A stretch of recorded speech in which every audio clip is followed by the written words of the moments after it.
तो देखो बच्चों, रासायनिक अभिक्रिया समीकरण क्या होता है, ये वो शॉर्ट क्वेश्चन है, मैं आपको बता देता हूँ, है ना। तो शॉर्ट क्वेश्चन जो भी आएंगे आपके बता दिए जाएंगे। जैसे कि रासायनिक अभिक्रिया किसे कहते हैं, ऐसे परिवर्तन जिसमें नए गुणों वाले पदार्थ का निर्माण होता हो, नए गुणों वाले पदार्थ का निर्माण होता है, उसे रासायनिक अभिक्रिया कहते हैं। अवकारक, ऐसे पदार्थ जो किसी रासायनिक अभिक्रिया में हिस्सा लेते हैं उन्हें अवकारक कहते हैं। उत्पाद, ये भी हर साल आता है, इस ऐसे पदार्थ जिनका निर्माण रासायनिक अभिक्रिया में होता है उन्हें उत्पाद कहते हैं। जैसे कि लाइक भोजन का पचना, श्वसन, लोहे पर जंग लगना, मैग्नीशियम फीते का जलना, दही का बनना।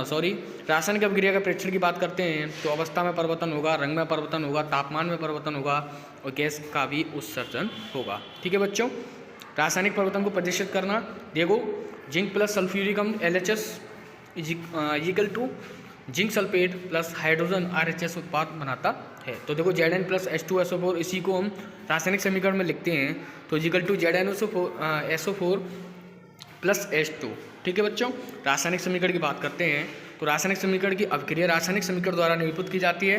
रासायनिक समीकरण में तत्वों के प्रतीक या अवकारक और तत्वों के रासायनिक सूत्र उनकी भौतिक अवस्था में लिखी जाती है, तो उसे रासायनिक अभिक्रिया कहते हैं। बस आपको इतना ही लिखना है, इससे ज़्यादा नहीं लिखना है, यहाँ से लेकर यहाँ तक लिखना है ना। रासायनिक अभिक्रिया को संतुलित करना, ये भी मोस्ट है, इसको आप पढ़ लेना, याद करके जाना। द्रव्यमान संरक्षण के नियम, किसी भी रासायनिक अभिक्रिया में द्रव्यमान का ना तो निर्माण होता है ना ही विनाश होता है। तो रासायनिक अभिक्रिया के पहले अवकारक एवं उसके पश्चात उत्पाद, प्रत्येक तत्व के परमाणु की संख्या समान होनी चाहिए। ठीक है, आगे चलते हैं। आगे चलने के बाद देखो आप, इसमें आपको कोई भी चीज़ का स्क्रीनशॉट लेना हो मुझे बता देना, मेरे टेलीग्राम चैनल, व्हाट्सएप पे मुझे आप पर्सनल मैसेज भी कर सकते हो, मैं आपको सारे PDF आपको प्रोवाइड करा दूँगा। तो रासायनिक अभिक्रिया के प्रकार ये आपको हर बार पूछ लेता है। संयोजन अभिक्रिया कैसे कहते हैं, इन अभिक्रिया में दो या दो से अधिक अभिकारक मिलकर एकल उत्पाद बनाते हैं तो A + B = C, यानी कि संयोजन अभिक्रिया का एक अच्छा एग्जाम्पल है ये, है ना। इसमें आप उदाहरण के लिए लिख सकते हो कोयले का दहन, है ना, C यानी कि carbon solid plus O2 gas = CO2 gas. तो ऊष्मा क्षेपी अभिक्रिया की बात करते हैं तो जिन अभिक्रियाओं में उत्पाद के निर्माण के साथ साथ ऊष्मा का भी उत्सर्जन होता है उसे हम ऊष्मा क्षेपी अभिक्रिया कहते हैं। प्राकृतिक गैस का दहन CH पर, इसमें एक एग्जाम्पल भी लिख के आना है, वो भी इम्पोर्टेंस ही होता है, चाहे श्वसन वाला लिख के आना, श्वसन वाले में से भी क्वेश्चन बन जाता है, श्वसन एक ऊष्मा क्षेपी अभिक्रिया है, सिद्ध कीजिए। तो आप क्या करेंगे, इस वाले फॉर्मूले को लिख के आ जाना और लिख देना कि श्वसन एक ऊष्मा क्षेपी अभिक्रिया होती है।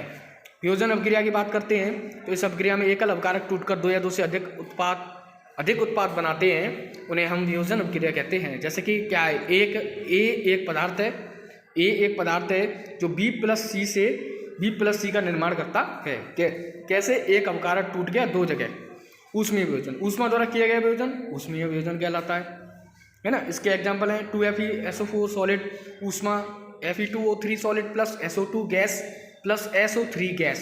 ओके, विद्युत वियोजन कैसे कहते हैं, वैद्युत वियोजन की बात करते हैं तो विद्युत धारा प्रवाहित करने वाले वियोजन को वैद्युत वियोजन कहा जाता है। डायग्राम भी देख लेना, डायग्राम भी आपको सारे दिमाग में फीड करके जाने हैं।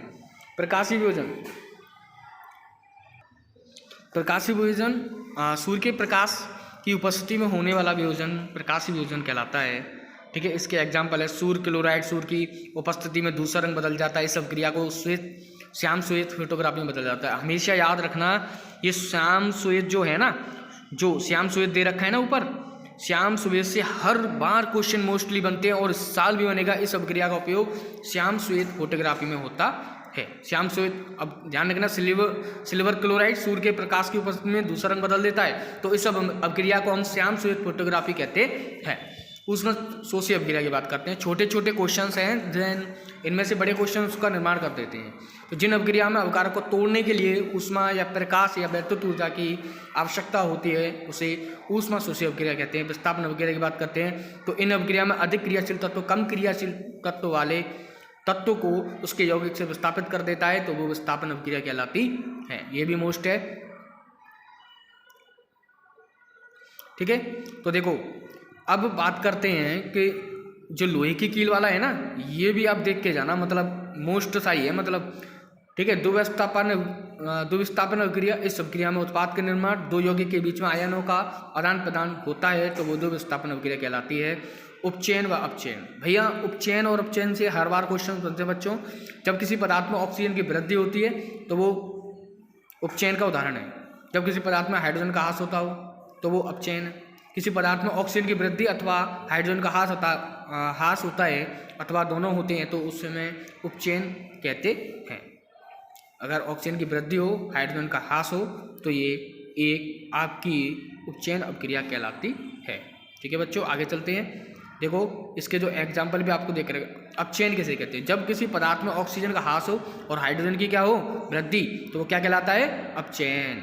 तो इस अपक्रिया में ये आप सारे है ना देख के जाना, जो मैं नोट्स आपको प्रोवाइड करा रहा हूँ। ठीक, तो देखो आगे चलते हैं। संक्षारण। संक्षारण हर बार आता है और इस साल भी आना है, जो 2013 में आया था।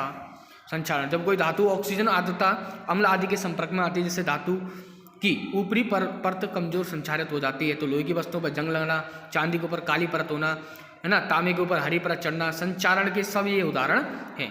यसद लेपन, विद्युत लेपन और पेंट करके संक्षारण से धातुओं को बचाया जा सकता है। कभी भी पूछ सकता है कि संक्षारण के बचाव और संक्षारण क्या होता है, ये सब चीज पूछ लेता है घुमा के, है ना। विकृत गंधता, वसायुक्त और तेलीय खाद्य सामग्री वायु के संपर्क में आने पर उपचयित हो जाती है, तो वो विकृत गंधता आ जाती है उनमें, जिससे उनके स्वाद और गंध में परिवर्तन हो जाता है, उसे विकृत गंधता कहते हैं। विकृत गंधता के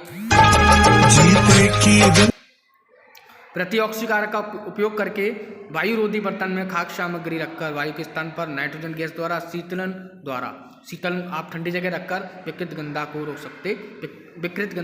सकते हो। थैंक यू सो मच बच्चों, ऐसी वीडियो आपको और मिलती रहेंगी।